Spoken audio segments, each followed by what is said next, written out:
Alkitab itu tidak valid. Artinya sebagian besar itu tulisan manusia.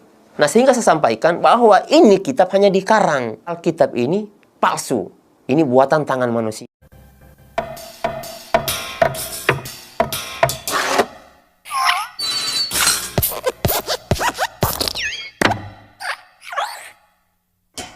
Shalom saudaraku, bertemu kembali dengan saya di Risans Channel dan saya harap teman-teman semua dalam keadaan sehat dan juga diberkati oleh Tuhan kita, Yesus Kristus. Baik, jadi di video kali ini saya ingin mereaction sebuah video ya dari channel Islam, yaitu channel Ngaji Cerdas.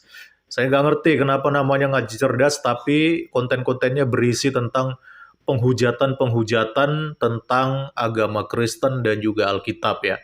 Dan yang ditampilkan selalu mualaf-mualaf yang mungkin dulunya sakit hati dengan kekristenan, lalu mencoba mencari peruntungan di channel-channel Islam, ya lumayan lah ya, dengan menjual tentang kekristenan, mereka bisa dapat popularitas mungkin, ya setidaknya bisa buat makan mereka juga kali ya. Dan saya juga tetap nggak paham ya teman-teman ngaji cerdas, tapi nggak tahu di mana letak ngajinya dan di mana letak cerdasnya. Karena semua narasi-narasi yang disampaikan di dalam konten ini itu semuanya dangkal sekali. Bahkan bukan hanya dangkal, kalau saya mau pakai bahasa kasarnya itu tolol teman-teman. Nah, kali ini ada satu mualaf yang akan kita reaction ya. Dituliskan di dalam judul thumbnailnya begini. Skakmat debat sengit dengan 3 pendeta, mualaf ini tunjukkan 5 hal dalam Alkitab bikin tidak berkutik lawan debatnya. Waduh. Skakmat debat sengit dengan pendeta katanya. Nggak tahu ini pendeta yang mana ya. Pendeta jadi-jadian kali ya. Dan saya juga nggak tahu nama mualaf ini siapa dan saya juga nggak perlu tahu namanya. Ya kita sebut aja lah ini si tolol ya. Karena saya lihat juga narasinya sangat dangkal. Dan dia begitu frontalnya menghujat tentang kekristenan, menghujat tentang Alkitab. Dan nanti kita akan lihat ya teman-teman. Tapi teman-teman tolong jangan emosi ya. Jangan darah tinggi melihat mualaf satu ini. Ya ampuni aja lah dia dengan segala penghujatannya terhadap kekristenan ya teman-teman.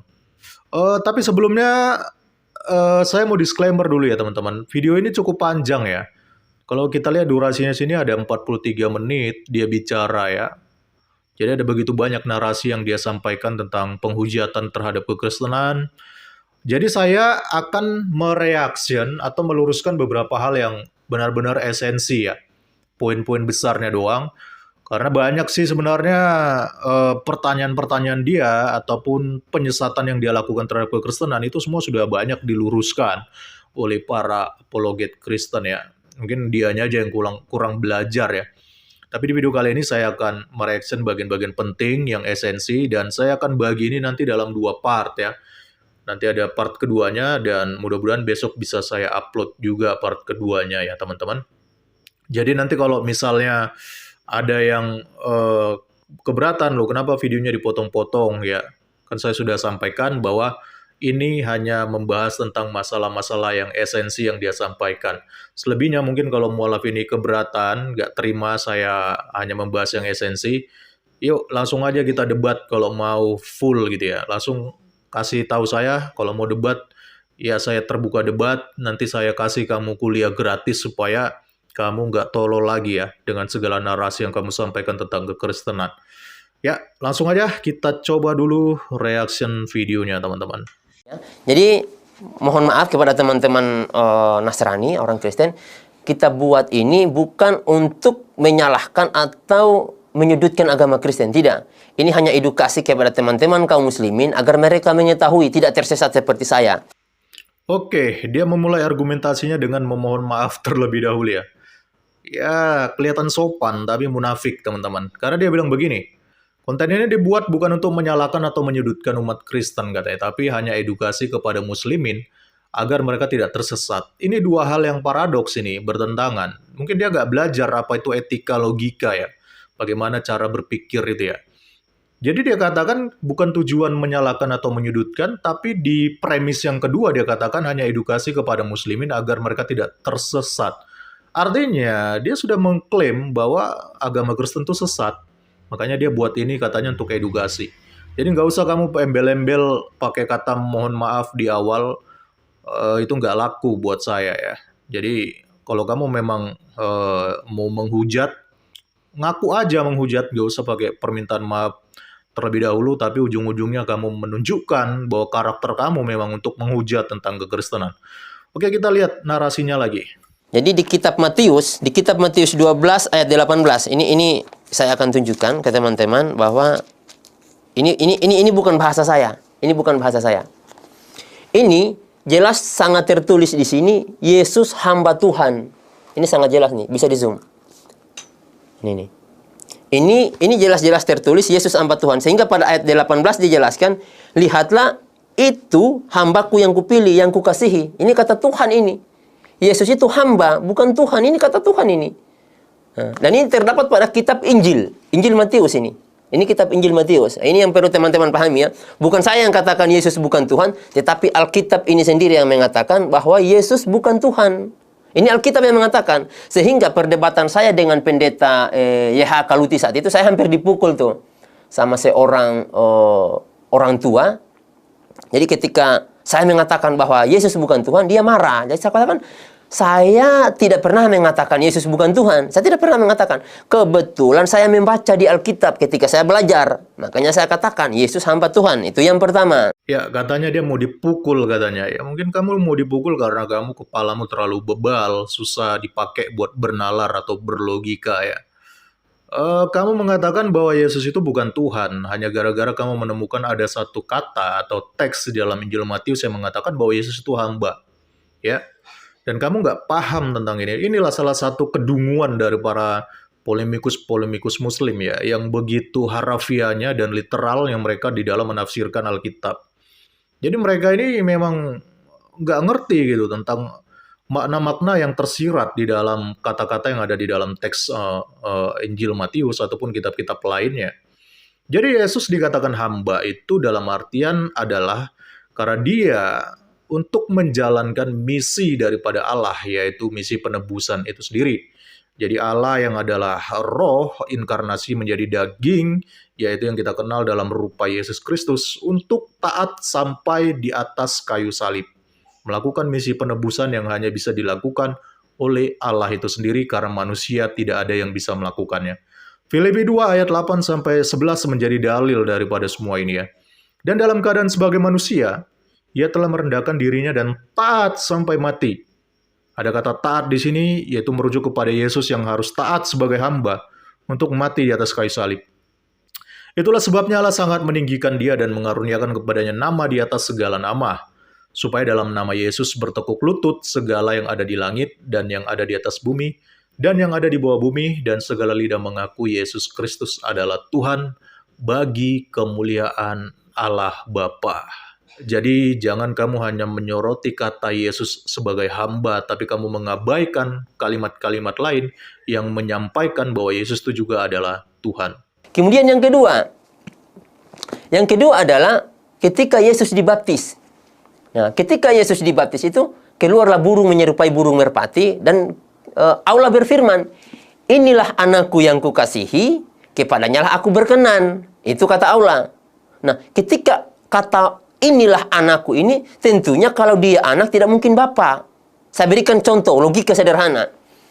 Ketika disebut dia presiden atau Soeharto misalnya, Tommy itu tidak bisa disebut presiden. Dia tetap disebut anak. Yang artinya ketika Tuhan menyebut dia anak atau hamba, tidak bisa seorang hamba itu menjadi Tuhan atau seorang anak itu menjadi Tuhan. Seperti itu logika sederhananya.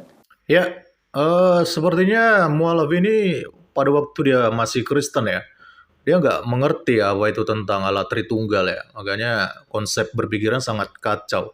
Atau jangan-jangan dia ini berasal dari aliran dulunya ya, aliran Kristen yang tidak mengenal konsep Tritunggal kali ya. Jadi dia memakai narasi ketika Yesus itu dibaptis, lalu ada suara berseru ya, inilah anakku yang kukasihi, kepadanya lah aku berkenan. Padahal di sini sudah jelas ya bahwa ini merujuk kepada tiga pribadi Allah yang pada waktu itu disaksikan oleh orang-orang. Ada suara Allah Bapa yang berasal dari sorga, ada Yesus Kristus sebagai Allah Anak, dan juga ada Allah Roh Kudus yang menyerupai burung merpati. Dan dia memakai analogi yang manusiawi gitu, analogi yang manusiawi tetapi dipakai untuk mengukur kemahakuasaan Allah. Yang dia pakai tadi itu adalah analogi bagaimana ketika ada presiden namanya Presiden Soeharto, lalu dia punya anak namanya Tommy Soeharto. Nah, anaknya ini nggak bisa disebut juga sebagai presiden, hanya bapaknya saja yang presiden. Nah, analogi ini tentu kacau ya, karena ini tidak merujuk kepada Allah Tritunggal. Karena analogi Soeharto dan juga anaknya Tommy itu tidak bisa kita pakai untuk menganalogikan antara hubungan Allah Bapa, Allah Anak, dan Allah Roh Kudus, yang dimana ketiganya merupakan satu kesatuan yang tidak bisa dipisahkan, walaupun pribadinya kita bisa bedakan, tetapi hakikatnya mereka tetap satu. Itulah Allah Tritunggal. Nah, sebenarnya kalau kita mau pakai analogi yang tepat, kita bisa pakai analogi misalnya Jokowi itu adalah presiden, ya. Jokowi juga adalah seorang kader partai dari PDIP, bawahannya Megawati, ya. Jokowi adalah bapaknya Kaisang dan juga Gibran, ya, itu juga benar. Dan Jokowi merupakan sarjana kehutanan, ya, benar juga. Lalu di antara semua kebenaran-kebenaran ini, kita hanya merujuk kepada Jokowi hanya bapaknya Kaisang. Jadi apakah berarti status-status yang lain itu jadi hilang? Ya, dia sebagai presiden, dia sebagai ketua partai, dia sebagai sarjana kehutanan, kan tentu tidak. Kalau kita melihatnya secara luas dan komprehensif. Nah, begitu juga halnya tentang Yesus. Yesus ini kalau kita mau melihatnya secara komprehensif, bukan hanya menyoroti dia sebagai anak, dia itu sebenarnya mempunyai banyak peranan ya.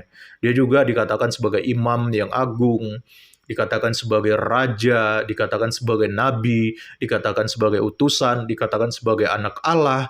Semuanya itu harus kita lihat secara komprehensif. Jangan kita hanya menyoroti satu doang, yaitu Yesus sebagai anak.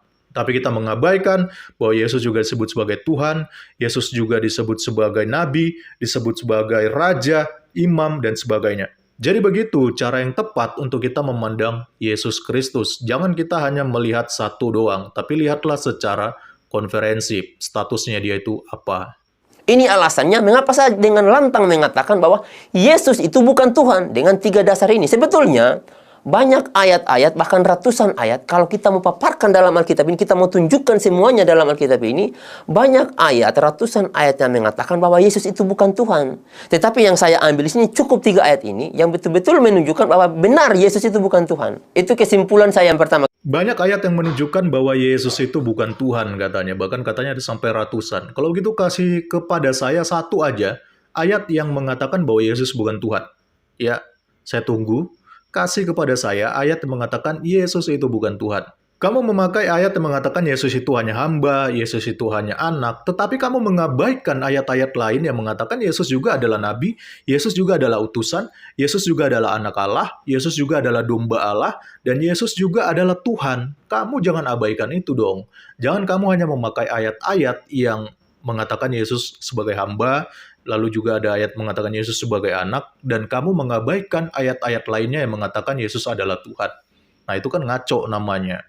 Makanya sekali lagi, lihat secara luas. Jangan hanya menyoroti teks-teks tertentu secara sempit. Itu fatal sekali kalau begitu. Dan kita sebagai orang Kristen tidak pernah menafsirkan Alkitab seperti itu. Kamu kalau mau pakai penafsiran, menyoroti secara sempit, ayat demi ayat untuk memuaskan argumentasimu, kamu jangan pakai itu di dalam Alkitab kami. Pakai di kitab sucimu sendiri, ya.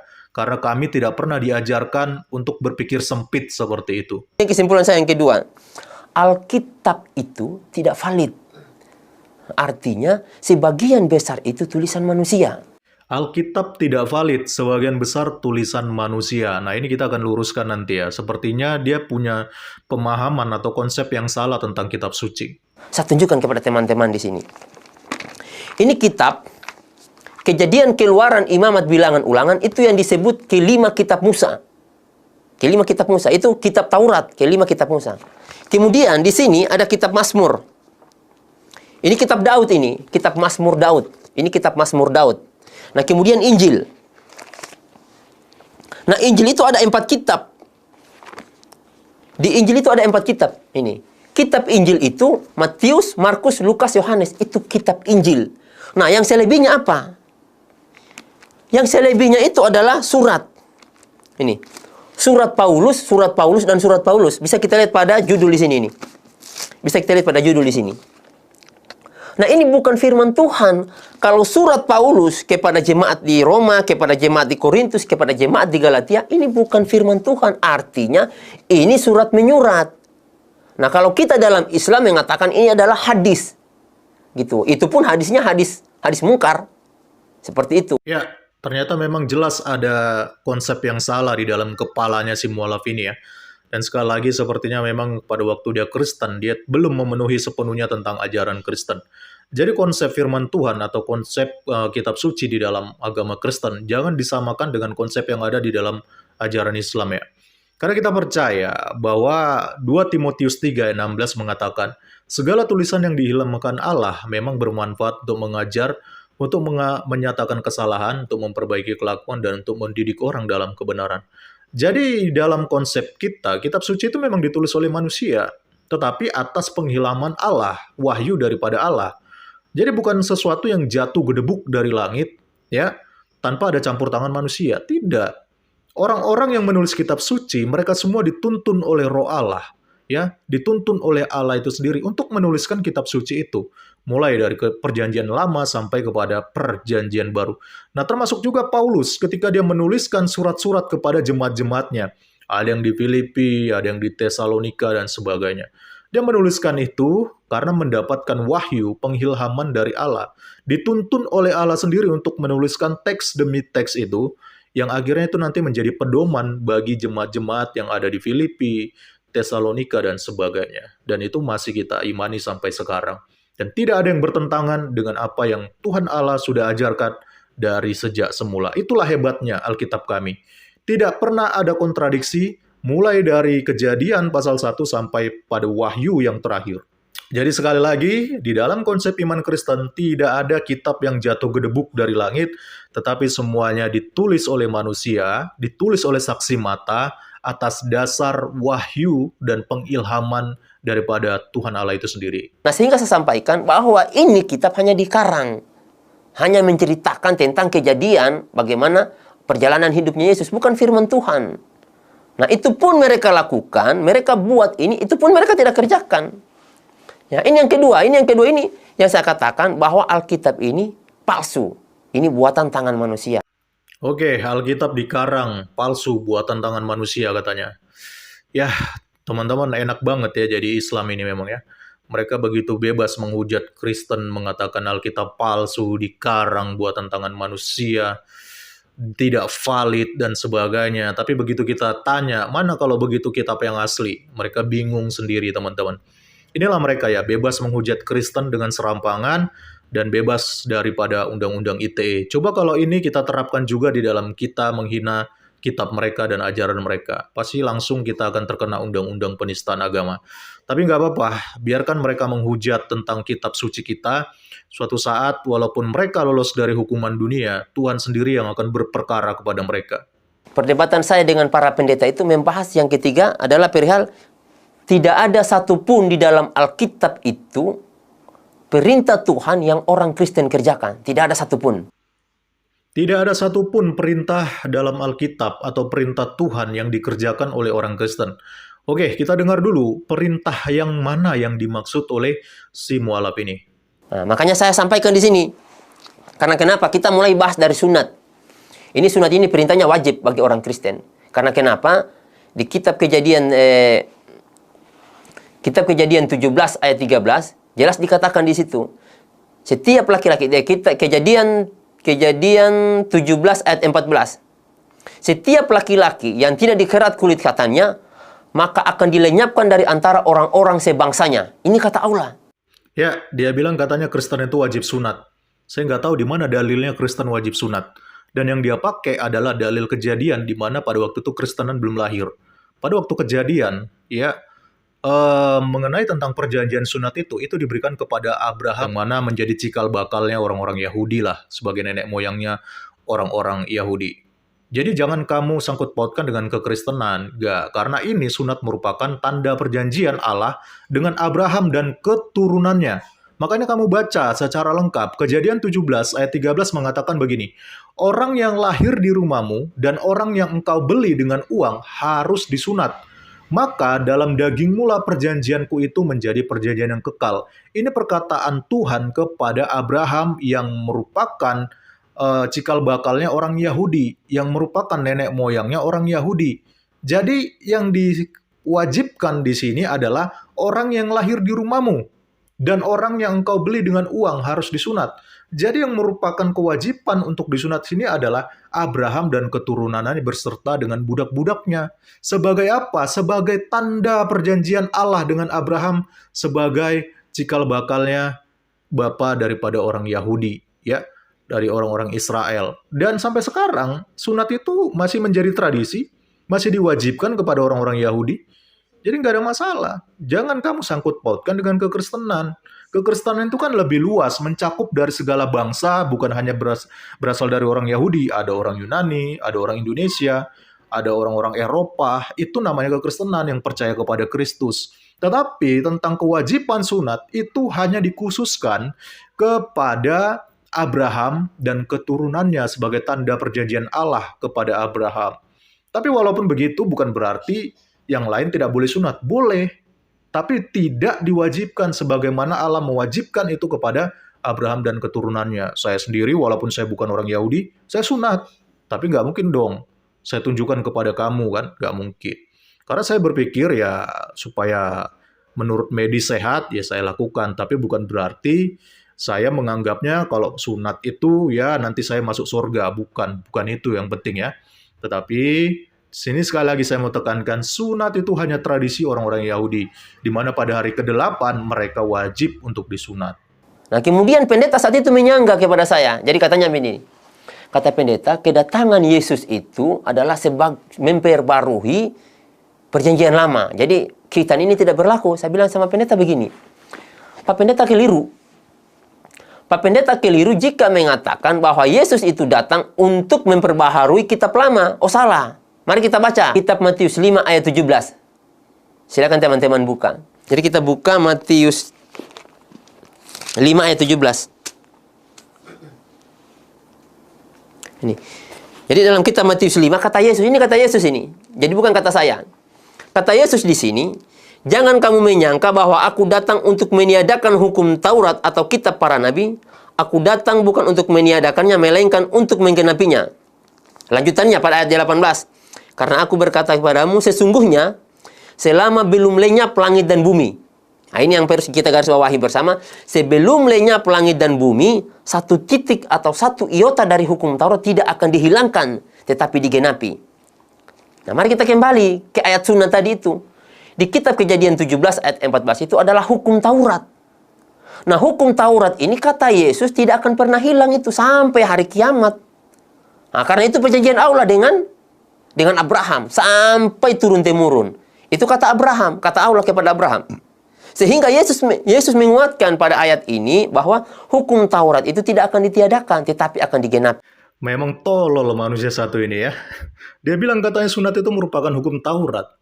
Kamu ngerti nggak sih hukum Taurat itu apa? Dan perjanjian Allah dengan Abraham itu apa? Hukum Taurat itu baru ada ketika zaman Musa. 10 hukum Taurat. Ya, jauh sebelum Musa ada, sunat itu adalah tanda perjanjian Allah dengan Abraham. Lalu kamu bilang bahwa sunat itu merupakan hukum Taurat. Itulah tololnya kamu. Bagaimana mungkin sunat bisa menjadi hukum Taurat sementara hukum Taurat ada di zaman Musa? Sunat sudah ada di zamannya Abraham. Memang kamu nih, otakmu itu memang tolol sekali. Inilah akibat kamu nggak bisa bedakan antara hukum Taurat dengan perjanjian Allah kepada Abraham. Ya, faktanya kan memang tidak ada dalam Alkitab, dalam kitab suci kami, satu kata pun, bahkan satu iota pun yang dihapus atau dikurangi di dalam Alkitab. Semua tertulis sebagai mana adanya. Bahkan kamu tadi pakai kata-kata yang kamu ubah sendiri. Kamu bilang diperbaharui. Nggak ada. Yesus menggenapi, bukan memperbaharui. Semua hukum Taurat itu sudah selesai digenapi di dalam karya penebusan Yesus Kristus. Kenapa dikatakan begitu? Karena hanya Yesus satu-satunya pribadi yang bisa menggenapi hukum Taurat. Manusia tidak satu pun yang bisa menggenapi hukum Taurat. Apa itu hukum Taurat? Yaitu jangan membunuh, jangan berzina. Itu ada 10 itu. Kamu lihat sendiri di dalam kitab Ulangan itu. Supaya kamu ngerti apa itu hukum Taurat, apa itu tanda perjanjian. Jangan kamu campur aduk dua hal ini. Dari sini aja udah kelihatan kalau kamu itu sangat tolol sekali tapi berlagak pintar. mengotak-ngatik kitab sucinya orang Kristen ya. Pada ayat yang kedua, Matius 5 lanjutannya. Matius 5 pada ayat yang ke-19. Ini hati-hati loh. Ini hati-hati umat Kristen. Ini mungkin pendeta tidak pernah bacakan kepada kalian ini. Karena siapa yang meniadakan hukum Taurat, nah ini kata Alkitab ini, bukan kata saya ya. Ini sekali lagi ini bukan kata saya, ini kata Alkitab. Karena siapa yang meniadakan salah satu perintah hukum Taurat sekalipun yang paling terkecil, ya, dan mengajarkannya kepada orang lain, ini kata Alkitab, ia akan menduduki tempat paling rendah di surga. Artinya neraka. Di sini. Nah, orang yang meniadakan hukum Taurat artinya itu orang yang akan menduduki neraka. Ini yang perlu teman-teman pahami. Jadi, kitab Taurat ini bukan berarti kedatangan Yesus untuk meniadakan hukum Taurat, tetapi kedatangan Yesus itu untuk menggenapi hukum Taurat. Makanya Yesus disunat. Yesus disunat pada umur 8 hari. Ada ayatnya. Jadi ayatnya Lukas 2 ayat 21. Yesus disunat dan diserahkan kepada Tuhan Simeon dan Hana. Dan ketika genap 8 hari dan ia harus disunatkan, ia diberi nama Yesus, yaitu nama yang disebut oleh malaikat sebelum ia dikandung ibunya. Ini dalilnya. Kalau seandainya Yesus menentang hukum Taurat atau memperbaharui hukum Taurat, seharusnya Yesus tidak boleh disunat. Dia perbaharui itu. Sunat itu tidak boleh disunat lagi karena saya datang untuk memperbaharui. Disunatlah hati atau jenggotnya atau rambutnya yang disunat. Seperti kata pendeta, oh katanya begini, kita itu disunat, kata pendeta ini, yang disunat itu hati. Kita berkelakuan baik, apa? Tidak bisa. Ini jelas loh perintahnya, tidak bisa ditafsir, tidak bisa ditafsir lain karena jelas di sini kata Allah di dalam Alkitab ini dikerat kulit katanya. Berarti dipotong tuh ujungnya. Itu dalilnya. Sehingga teman-teman keliru ketika teman-teman mengatakan, oh bahwa ini harus disunat adalah hati. Tapi dalil daripada Alkitab itu adalah bahwa yang dikerat itu kulit katan, bukan hati. Oke, sekali lagi ya, mualaf ini sangat tolol sekali dalam memahami Alkitab ya. Yesus menggenapi, bukan memperbaharui ya. Dan si tolol ini sekali lagi dia suka mengubah ayat Alkitab ya. Yesus disunat karena memang dia itu termasuk keturunan Abraham, keturunan Yahudi, yang terikat perjanjian dengan Allah mengenai sunat tadi secara turun-temurun. Dan saya sudah katakan tadi, setiap orang Yahudi itu wajib disunat. Karena itu perjanjian Allah dengan Abraham dan keturunannya. Dan karena Yesus merupakan orang Yahudi, dia juga wajib disunat pada hari yang ke-8. Ya. Jadi semua bangsa Israel, semua orang-orang Yahudi, semua keturunan Abraham, sampai detik ini mereka masih memegang perjanjian mereka itu dengan Allah dengan cara kulit katan mereka itu disunat. Tidak ada yang tidak disunat mereka. Jadi nggak ada ditiadakan itu perjanjian Allah dengan Abraham. Lalu juga si mualaf tolol ini mengaitkan dengan konteks yang berbeda lagi, yaitu di mana ada ayat yang mengatakan ketika Paulus sedang menengahi perdebatan antara orang Yahudi yang menganggap bahwa sunat itu penting dan mereka menganggap lebih superior daripada bangsa lain karena mereka sudah dijanjikan sunat lewat perjanjian Allah dengan Abraham nenek moyang mereka. Lalu ada orang Yunani yang mau jadi Kristen, mereka seperti direndahkan, dikerdilkan, didiskreditkan karena mereka tidak sunat. Akhirnya Paulus berusaha menengahi mereka bahwa nggak ada kewajiban di luar dari bangsa-bangsa orang Yahudi itu untuk melakukan sunat. Itu bebas, terserah mereka mau sunat atau tidak. Karena sunat hanya diperuntukkan untuk kalangan Yahudi, sebagaimana perjanjian Allah dengan Abraham dan juga keturunannya. Dan lalu di samping daripada itu, Paulus menekankan hal yang lebih esensi dan lebih prinsip. Kalian tidak usah berdebat tentang siapa yang sunat dan siapa yang tidak sunat.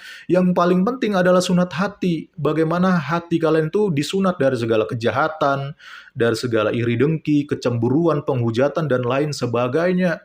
Jadi buat apa kamu sunat, tapi burungmu kamu pakai celup-celup sana-sini, kawin sana-sini, itu anak-anak di santriwati di pondok pesantren itu habis semua di ruda paksa. Jadi nggak ada gunanya, itu kan sunat secara jasmani. Walaupun kamu sudah sunat secara jasmani, tapi kalau kamu nggak pernah mengalami yang namanya sunat hati, menerima Yesus Kristus sebagai satu-satunya Tuhan dan Juru Selamat yang bisa mengubahkan hidup kamu, maka sama aja, nggak ada gunanya itu burungmu disunat. Kalau tujuannya cuma untuk celup sana, celup sini. Itulah makanya perlu secara prinsip yang namanya sunat hati, supaya burungmu itu jangan dipakai buat celup sana, celup sini. Apalagi meruda paksa para santri itu yang ustadz-ustadz yang lagi viral tuh di pesantren ya. Ini yang paling penting, hatinya dibersihkan, otaknya dibersihkan. Jangan cuma kulit katannya doang yang dipotong. Karena itu cuma merupakan tradisi orang Yahudi, perjanjian Allah dengan Abraham. Ini tujuannya Paulus menengahi perdebatan antara orang Yahudi yang menganggap bahwa sunat itu penting, lalu orang Yunani menganggap bahwa kami tidak diwajibkan sunat. Nah itu, jadi kita semua bangsa lain selain daripada bangsa Yahudi, sunat gak sunat ya terserah. Ya, nggak diwajibkan. Yang diwajibkan siapa? Orang Yahudi, karena itu perjanjian Allah dengan Abraham, nenek moyang mereka, sampai kepada keturunan-keturunannya. Paham kamu? Yang ketiga, perihal makan babi. Ini yang paling rawan ini. Ini dulu sampai saya berkelahi dengan mertua saya ini. Perihal membahas perihal babi ini. Mari kita buka Ulangan 14 ayat 8. Juga babi hutan karena memang berkuku belah, tapi tidak membawa biak, haram itu bagimu. Daging binatang-binatang ini jangan kamu makan dan jangan kamu terkena bangkainya. Masya Allah. Jangankan dimakan, terkena bangkainya saja tidak boleh. Ini kata Allah loh. Ini kata Allah. Ya, tadi dia mengubah ayat, sekarang dia memotong ayat. Memang tolol sekali orang manusia satu ini ya. Ulangan 14 ayat 7 sampai 8. Ini kalau kita baca secara utuh ya. Kalau tadi dia itu bacanya sampai ayat 8 doang. Ayat 7-nya nggak dibaca. Kenapa dia nggak baca ayat 7? Karena kalau dia baca ayat 7, dia akan malu. Kenapa dia makan malu? Karena justru ternyata banyak yang diharamkan di sini, hewan-hewan yang diharamkan, itu mereka makan. Saya bilang ya, Ulangan 14 ayat 7 sampai 8. Tetapi inilah yang tidak boleh kamu makan dari antara yang memama biak atau dari antara yang berbelah dan bersela kukunya. Unta, itu mereka makan. Kelinci hutan, mereka makan. Dan marmut, mereka makan. Karena semuanya itu memang memama biak, tetapi tidak berkuku belah. Haram semuanya itu bagimu. Nah masalahnya, si tolol ini, dia hanya pakai ayat 8 yang bunyinya begini. Juga babi hutan, karena memang berkuku belah, tetapi tidak memama biak. Haram itu bagimu. Daging binatang-binatang itu janganlah kamu makan dan jangan terkena bangkainya ya teman-teman. Jadi inilah ketololan daripada mualaf-mualaf yang suka mencomot-comot ayat ini ya teman-teman. Padahal babi ini adalah daftar dari sekian banyaknya hewan-hewan yang diharamkan loh pada waktu itu. Dan bukan hewan yang pertama disebutkan. Yang pertama disebutkan yang diharamkan justru unta, kelinci hutan, dan juga marmut. Lalu kemudian dikatakan babi. Lalu si tolol ini dia cuma pakai ayat 8 untuk menyerang kekristenan. Dia nggak sadar di ayat ke-7 itu malah lebih parah, unta, kelinci hutan, dan juga marmut. Nah ini yang tidak dipahami oleh orang-orang tolol seperti ini ya teman-teman. Bahwa memang pada waktu itu bangsa Israel adalah bangsa yang dikhususkan, dikuduskan oleh Tuhan. Dan mereka diperintahkan Tuhan untuk menghindari makanan-makanan ini. Karena makanan-makanan ini identik dimakan oleh orang-orang yang pada waktu itu bangsa-bangsa kafir digunakan untuk menyembah kepada berhala. Jadi supaya mereka jangan tergoda ketika mereka mau fokus menuju tanah Kanaan, jangan tergoda dengan makanan-makanan ini yang bisa saja akhirnya membuat mereka tidak fokus lagi untuk pergi berjalan ke tanah Kanaan. Lalu apa yang mereka makan? Nah, di tengah perjalanan ini Tuhan mengirim mereka makanan dari surga, ada mana, lalu juga Tuhan kadang kirim burung itu, ada burung puyuh dan sebagainya ya. Jadi banyak. Bukan berarti ini berlaku untuk selama-lamanya, tetapi ini hanya ditekankan Tuhan, diperintahkan Tuhan agar bangsa ini benar-benar dikuduskan, disucikan untuk mereka boleh masuk ke dalam tanah Kanaan, yaitu tanah yang dijanjikan oleh Allah kepada orang-orang Israel dan juga keturunannya. Itu maksudnya. Jadi kamu jangan pakai ayat-ayat yang suka-sukamu aja yang untuk menguatkan argumentasimu. Ya, sementara kalian unta, kelinci hutan, dan marmut itu kan kalian makan. Jangankan itu. Kencingnya pun kalian makan tuh kencing unta itu. Ini kencing unta. Bismillahirrahmanirrahim. Sakit. Nice. Itu sehingga babi itu pada zaman dahulu tidak dikonsumsi oleh manusia. Ini fakta, ini bukti.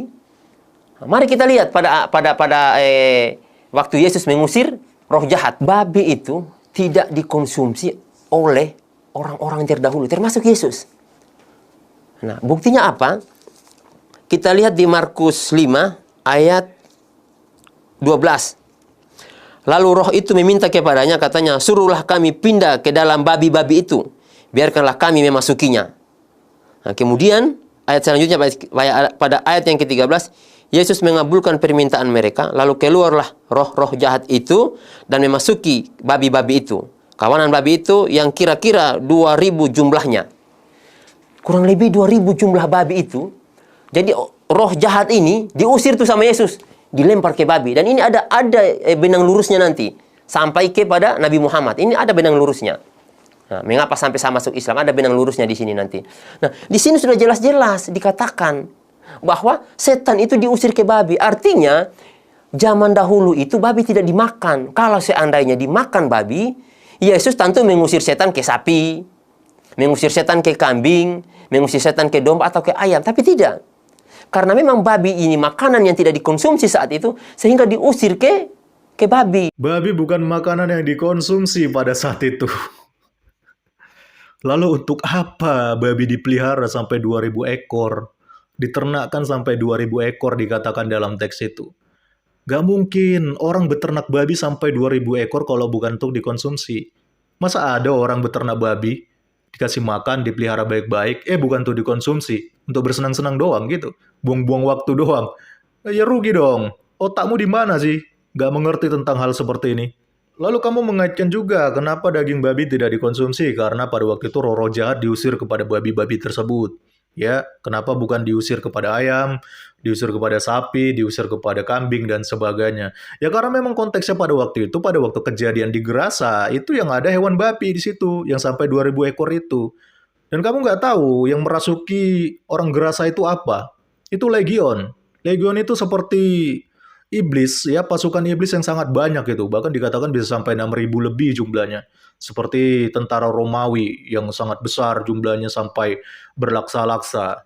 Itulah kenapa akhirnya diusir semua ke babi-babi yang jumlahnya banyak itu, yang sampai 2000 ekor itu. Lalu mereka terjun ke jurang kan, babi-babi itu, dan mati.